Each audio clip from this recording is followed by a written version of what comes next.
नमस्कार, आप देख रहे हैं सत्य हिंदी। मैं निकिता आपके साथ। एक नजर डालते हैं अब तक की सुर्खियों पर। ईरान में अब तक कम से कम 5,000 लोगों की मौत। अधिकारी सबसे ज्यादा हिंसा और मौतें उत्तर पश्चिमी ईरान के कुर्द इलाकों में हुई। ईरान में दिसंबर के अंत से जारी विरोध प्रदर्शनों को लेकर एक ईरानी अधिकारी ने दावा किया है कि अब तक कम से कम 5,000 लोगों की मौत हो चुकी है, जिनमें करीब 500 सुरक्षा कर्मी भी शामिल हैं। अधिकारी ने कहा कि निर्दोष ईरानियों की मौत के लिए आतंकवादियों और सशस्त्र दंगाइयों को जिम्मेदार ठहराया जा रहा है। रॉयटर्स से बात करते हुए नाम ना बताने की शर्त पर अधिकारी ने कहा कि सबसे ज्यादा हिंसा और मौतें उत्तर पश्चिमी ईरान के कुर्द इलाकों में हुई हैं, जहां पहले भी अशांति रहती है। उन्होंने आरोप लगाया कि इसराइल और विदेशों में मौजूद सशस्त्र समूहों ने प्रदर्शनकारियों को समर्थन और हथियार दिए। ईरान में हजारों मौतों का दावा। खामनेई ने ट्रंप को बताया साजिश का जिम्मेदार। खामनेई के आरोपों पर ट्रंप का जवाब। ट्रंप बोले, ईरान में नए नेतृत्व की तलाश का समय आ गया है।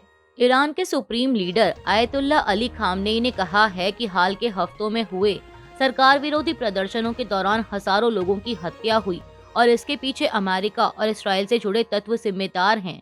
उन्होंने अमेरिकी राष्ट्रपति ट्रंप पर सीधे साजिश का आरोप लगाते हुए उन्हें अपराधी बताया। खामनेई के मुताबिक पहले की तुलना में इस बार अमेरिकी भूमिका कहीं ज्यादा गहरी थी। हालांकि मौतों की आधिकारिक संख्या जारी नहीं की गई, लेकिन अमेरिका स्थित संगठन HRAN ने करीब 3,000 मौतों का दावा करता है, जबकि ईरानी अधिकारी पहले सैकड़ों मौतों की बात कहते रहे हैं। सरकार के अनुसार करीब 3,000 लोग गिरफ्तार हुए और 250 से ज्यादा मस्जिदों और अस्पतालों को नुकसान पहुंचा। ये प्रदर्शन 28 दिसंबर को महंगाई के खिलाफ शुरू हुए थे, जो बाद में हिंसा में बदल गए। इस बीच लगभग 8 दिन बाद देश में SMS सेवा बहाल कर दी गई है। अमेरिकी राष्ट्रपति ट्रंप ने शनिवार को कहा कि ईरान को नए नेतृत्व की तलाश करनी चाहिए और supreme leader ayatollah Ali Khamenei का लंबा शासन खत्म होना चाहिए। यह बयान तब आया जब ईरान में सरकार विरोधी प्रदर्शनों की तीव्रता कुछ कम होती दिख रही है। ट्रंप ने यह टिप्पणी खामेनेई के उन सोशल मीडिया पोस्ट के जवाब में की, जिनमें उन्होंने अमेरिका और ट्रंप पर ईरान में मौतों और अशांति के लिए जिम्मेदार होने का आरोप लगाया था। ट्रंप ने कहा कि ईरानी नेता डर और ताकत के जरिए शासन करते हैं और देश को बर्बादी की ओर ले जा रहे हैं। उन्होंने खामनेई पर हाल के प्रदर्शनों के दौरान हजारों लोगों की मौत की निगरानी करने का आरोप लगाया और कहा कि नेतृत्व का मतलब डर फैलाना नहीं बल्कि सम्मान से शासन करना होता है। ट्रंप ने यह भी कहा कि ईरान की मौजूदा समस्याएं खराब नेतृत्व का नतीजा हैं। दोनों देशों के बीच तनाव और बढ़ता दिख रहा है। गजा शांति योजना के लिए ट्रंप ने बनाई नई कमेटियां। इसराइल और फिलिस्तीनियों ने जताया एतराज। गजा में शांति प्रक्रिया को आगे बढ़ाने के लिए ट्रंप प्रशासन ने नई कमेटियों के गठन का ऐलान किया है, लेकिन इस पहल की इसराइल और फिलिस्तीन दोनों ने आलोचना की है। फिलिस्तीनी पक्ष का कहना है कि इन कमेटियों में किसी भी फिलिस्तीनी प्रतिनिधि को शामिल नहीं किया गया। फिलिस्तीनी नेता मुस्तफा बरगौती ने इसे कुछ अंतर्राष्ट्रीय सदस्यों वाला अमेरिकी बोर्ड बताया। वहीं इसराइल भी नाराज है क्योंकि गजा एग्जीक्यूटिव बोर्ड में नियुक्तियों पर उससे सलाह नहीं ली गई। प्रधानमंत्री बेंजामिन नेतन्याहू इस मुद्दे पर अपनी कैबिनेट के साथ चर्चा कर रहे हैं। ट्रंप के नए बोर्ड ऑफ पीस में जेरेड कुशनर, स्टीव विटकॉफ, विदेश मंत्री मार्को रूबियो और ब्रिटेन के पूर्व प्रधानमंत्री टोनी ब्लेयर शामिल हैं। तुर्की, मिस्र और अर्जेंटीना के राष्ट्रपतियों को भी इसमें शामिल होने का न्योता दिया गया है। ग्रीनलैंड पर ट्रंप की टैरिफ धमकी। यूरोपियन यूनियन ने बुलाई इमरजेंसी मीटिंग। यूरोपियन यूनियन रविवार को बेल्जियम में एक इमरजेंसी मीटिंग करने वाला है। इस मीटिंग में अमेरिका के राष्ट्रपति ट्रंप की उस धमकी पर चर्चा होगी जिसमें उन्होंने ग्रीनलैंड पर नियंत्रण करने की उनकी इच्छा का विरोध करने वाले यूरोपीय सहयोगियों पर टैरिफ लगाने की बात कही है। ट्रंप ने फ्रांस, जर्मनी, ब्रिटेन और नीदरलैंड्स के साथ साथ फिनलैंड, डेनमार्क, स्वीडन और नॉर्वे पर 1 फरवरी से 10% टैरिफ की घोषणा की है। यूरोपियन यूनियन के नेताओं का कहना है कि इस टैरिफ से यूरोपीय देशों और उत्तरी अमेरिकी देशों के बीच संबंध बिगड़ सकते हैं। ग्रीनलैंड की मांग पर ट्रंप के टैरिफ का यूरोपियन यूनियन ने दिया जवाब। अमेरिका के साथ ट्रेड पैक्ट फ्रीज किया गया। यूरोपीय संसद ने अमेरिका के साथ होने वाले एक अहम ट्रांस अटलांटिक ट्रेड समझौते की मंजूरी पर रोक लगा दी है। यह फैसला तब आया जब अमेरिकी राष्ट्रपति ट्रंप ने ग्रीनलैंड को लेकर दबाव बनाते हुए कई यूरोपियन यूनियन देशों पर नए टैरिफ लगाने की घोषणा की। यह समझौता पिछले साल जुलाई में ट्रंप और यूरोपीय आयोग की अध्यक्ष उर्सुला वॉन डेर लेयन के बीच हुआ था, जिसका मकसद यूरोपीय सामानों पर अमेरिकी टैरिफ 15% तक सीमित रखना और अमेरिकी निर्यात पर यूरोपीय शुल्क कम करना था। लेकिन अब ट्रंप ने उन देशों पर 10% अतिरिक्त टैरिफ लगा दिया है जो ग्रीनलैंड में सैन्य मौजूदगी बढ़ा रहे हैं। यूरोपीय संघ के नेताओं ने चेतावनी दी है कि अगर ये कदम जारी रहे तो संयुक्त जवाब दिया जाएगा और जवाबी टैरिफ भी लगाए जा सकते हैं। ट्रंप की 8 यूरोपीय देशों को खुली चेतावनी, ग्रीनलैंड तो या टैरिफ झेलो। ट्रंप की टैरिफ धमकी पर फ्रांस और ब्रिटेन ने दी कड़ी प्रतिक्रिया। यह मुद्दा अमेरिका से सीधे उठाया जाएगा। ब्रिटेन। रॉयटर्स के मुताबिक अमेरिका के राष्ट्रपति डोनाल्ड ट्रंप ने चेतावनी दी है कि जब तक अमेरिका को ग्रीनलैंड खरीदने की अनुमति नहीं मिलती, वह कई यूरोपीय देशों पर भारी टैरिफ लगाएंगे। ट्रंप ने ट्रुथ सोशल पर लिखा कि 1 फरवरी 2026 से Denmark, Norway, Sweden, Finland, France, Germany, Britain और नीदरलैंड से आने वाले सभी सामानों पर 10% टैरिफ लगेगा, जो 1 जून 2026 से बढ़कर 25% हो जाएगा और ग्रीनलैंड की डील होने तक जारी रहेगा। उन्होंने दावा किया कि रूस और चीन ग्रीनलैंड चाहते हैं और डेनमार्क उसकी सुरक्षा नहीं कर सकता। ट्रंप ने कहा कि यह कदम वैश्विक सुरक्षा के लिए जरूरी है। गौरतलब है कि ट्रंप पहले भी व्यापारिक दबाव बनाने के लिए टैरिफ को हथियार की तरह इस्तेमाल करते रहे हैं। जब तक भारत को धर्म ड्राइव करेगा, भारत विश्व गुरु रहेगा। मोहन भागवत। आरएसएस प्रमुख मोहन भागवत ने कहा है कि जब तक भारत को धर्म ड्राइव करेगा, भारत विश्व गुरु रहेगा। समाचार एजेंसी पीटीआई के मुताबिक आरएसएस प्रमुख ने यह बयान मुंबई में एक प्रोग्राम के दौरान दिया। मोहन भागवत ने कहा कि नरेंद्र भाई को, मुझको या हमारे जैसे अनेक लोगों को ड्राइव करने वाली एक ही शक्ति है। आपको भी वही शक्ति ड्राइव कर रही है। वह शक्ति जहां ड्राइव करती है, उस गाड़ी में हम बैठें तो हमारा एक्सीडेंट कभी नहीं होगा और उस ड्राइवर का नाम है धर्म। उन्होंने कहा कि धर्म पूरी सृष्टि का ड्राइवर है।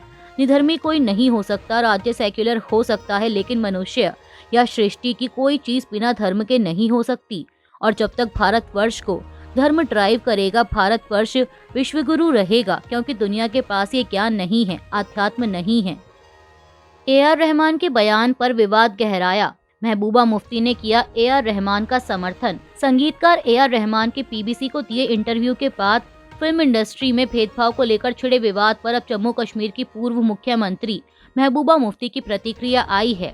इससे पहले गीतकार जावेद अख्तर ने रहमान के बयान को खारिज करते हुए कहा था कि इसमें कोई सांप्रदायिक पहलू नहीं है और रहमान इतने बड़े कलाकार हैं कि प्रोड्यूसर उनके पास जाने से भी डरते हैं। इस पर महबूबा मुफ्ती ने कहा कि जावेद अख्तर का बयान भारतीय मुसलमानों की रोजमर्रा की सच्चाइयों और साझा अनुभवों से इनकार करता है। उन्होंने शबाना आजमी का उदाहरण देते हुए कहा कि उन्हें सिर्फ मुसलमान होने की वजह से मुंबई में घर देने से मना किया गया था। महबूबा मुफ्ती ने कहा कि बॉलीवुड हमेशा देश की सामाजिक हकीकतों का आईना रहा है और इन अनुभवों को नजरअंदाज करने से आज की सच्चाई नहीं बदलती। दरअसल PBC को दिए एक इंटरव्यू में AR रहमान ने फिल्म इंडस्ट्री में भेदभाव को लेकर बयान दिया था। उन्होंने कहा था कि अब उन लोगों के हाथों में फैसले लेने की ताकत है जो क्रिएटिव नहीं है और यह सांप्रदायिक चीज भी हो सकती है। हालांकि इस बयान पर कड़ी आलोचना के बाद AR रहमान का एक नया वीडियो संदेश भी आया है, जिसमें उन्होंने अपनी बात रखी है। AR रहमान ने आलोचना के बाद तोड़ी चुप्पी। बोले, वह हमेशा संगीत के जरिए देश की सेवा करते आए हैं। ऑस्कर विजेता संगीतकार AR रहमान ने हालिया विवाद के बाद पहली बार अपनी चुप्पी तोड़ी है। एक वीडियो संदेश में उन्होंने कहा कि उनके बयानों से किसी को ठेस पहुंचाना उनका मकसद नहीं था और वह हमेशा संगीत के जरिए देश की सेवा करते आए हैं। रहमान ने भारत को अपना गुरु और घर बताते हुए कहा कि उनका काम संस्कृति का सम्मान और लोगों को जोड़ना है। उन्होंने रामायण के लिए संगीत देने को सम्मान बताया और युवाओं के साथ किए गए अपने कई प्रोजेक्ट्स का भी जिक्र किया। इससे पहले PBC एशिया नेटवर्क को दिए एक इंटरव्यू में रहमान ने कहा था कि पिछले 8 सालों में इंडस्ट्री में पावर शिफ्ट हुआ है और कम क्रिएटिव लोगों के हाथ में फैसले हैं, जो शायद सांप्रदायिक कारण भी हो सकता है। उनके इसी बयान पर उन्हें आलोचना झेलनी पड़ रही है। वहीं वीडियो के अंत में उन्होंने अपने गाने माँ तुझे सलाम, वंदे मातरम का स्टेडियम में बजता फुटेज भी दिखाया है। AR रहमान के काम ना मिलने वाले बयान पर बढ़ा विवाद। बीजेपी और हिंदुत्व समूह ने उनके दावे पर उठाए सवाल। ऑस्कर विजेता संगीतकार AR रहमान के पिछले 8 सालों में बॉलीवुड में कम काम मिलने को लेकर दिए गए बयान पर सियासी विवाद तेज हो गया है। एक इंटरव्यू में रहमान ने कहा कि हिंदी फिल्म इंडस्ट्री में सत्ता में बदलाव हुआ है और फैसले अब ऐसे लोगों के हाथ में हैं जो क्रिएटिव नहीं हैं, और यह शायद कोई सांप्रदायिक बात भी हो सकती है। इस पर केंद्रीय मंत्री जी किशन रेड्डी ने उनके दावे को बिल्कुल झूठा और दुर्भाग्यपूर्ण बताया और कहा कि देश ने रहमान को हमेशा नंबर 1 संगीतकार के रूप में सम्मान दिया है। वहीं वीएचपी के प्रवक्ता विनोद बंसल ने भी रहमान पर तीखा हमला बोला और कहा कि उन्हें पूरे देश ने प्यार दिया है और सिस्टम को दोष देना गलत है। वहीं एआर रहमान ने साफ किया कि वह काम की तलाश में नहीं रहते और कई बार प्रोजेक्ट्स की खबर कानों कान मिलती है। उन्होंने कहा कि 1990 के दशक में उन्हें भेदभाव महसूस नहीं हुआ, लेकिन पिछले कुछ सालों में बदलाव जरूर दिखा है। सोनम वांगचुक की गिरफ्तारी पर पत्नी का आरोप। गीतांजलि बोली, यह लोकतंत्र और सत्ता के दुरुपयोग का मामला, केस में दम नहीं इसीलिए देरी कर रही सरकार। जलवायु कार्यकर्ता सोनम वांगचुक की गिरफ्तारी को लेकर उनकी पत्नी गीतांजलि आंगमो ने सरकार पर गंभीर आरोप लगाए हैं। द हिंदू की एक रिपोर्ट के मुताबिक उन्होंने कहा कि यह मामला देश में लोकतंत्र की हालत और सत्ता के दुरुपयोग को दिखाता है। पीटीआई को दिए इंटरव्यू में उन्होंने बताया कि वांगचुक को 26 सितंबर को राष्ट्रीय सुरक्षा कानून यानी एनएसए के तहत हिरासत में लिया गया और जोधपुर जेल भेजा गया। यह कार्रवाई लद्दाख को राज्य का दर्जा और 6ठी अनुसूची की मांग को लेकर हुए प्रदर्शनों के बाद हुई थी, जिनमें 4 लोगों की मौत और कई घायल हुए थे। गीतांजलि ने कहा कि अधिकारियों ने समय पर जरूरी दस्तावेज और वीडियो नहीं दिए, जो कानून का उल्लंघन है, इसलिए हिरासत आदेश रद्द होना चाहिए। उन्होंने सुप्रीम कोर्ट में बंदी प्रत्यक्षीकरण याचिका दाखिल कर वांगचुक की तत्काल रिहाई की मांग की है और कहा कि सरकार बार बार तारीखें लेकर मामले में देरी कर रही है क्योंकि केस में दम नहीं है। असम पहुंचे पीएम मोदी, कांग्रेस पर लगाया घुसपैठियों को बचाने का आरोप। प्रधानमंत्री नरेंद्र मोदी ने असम के कलियापोर में एक रैली को संबोधित करते हुए कांग्रेस पर दशकों तक अवैध घुसपैठियों को बचाने का आरोप लगाया और लोगों से पार्टी से सावधान रहने की अपील की।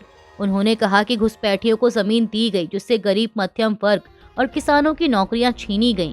पीएम मोदी ने कहा कि घुसपैठ से असम की जनसंख्या संरचना बदल रही है, अपराध बढ़ रहा है और संस्कृति व आदिवासी जमीनों पर खतरा पैदा हो गया है। उन्होंने जोर दिया कि मजबूत बीजेपी सरकार ही अवैध आप्रवासन को रोक सकती है।